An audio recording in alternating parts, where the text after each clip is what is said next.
Hey friends, if you encounter this issue where there is no install button on Microsoft Store or it has gone missing, then please watch this video. I will guide you through the resolutions. First of all, you need to set the date and time correctly, otherwise you will not get the install button. Right click on the start button, select settings from the menu, go to the uh, time and language tab on the list on the left hand side. In the right pane, select date and time. Make sure all these three switches are on. Click on sync now and wait till you get a tick mark here. Next solution is to clear the Windows Store cache. Press the Windows key and the R key together to open the run window. Type the command ws reset and hit enter to reset the Microsoft Store, and it will open again in a while. And the last solution is to reset the Microsoft Store. Search for Store in the Windows search bar.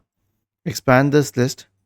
Click on App Settings and then scroll down. Click on Repair first till it repairs and you get a tick mark here.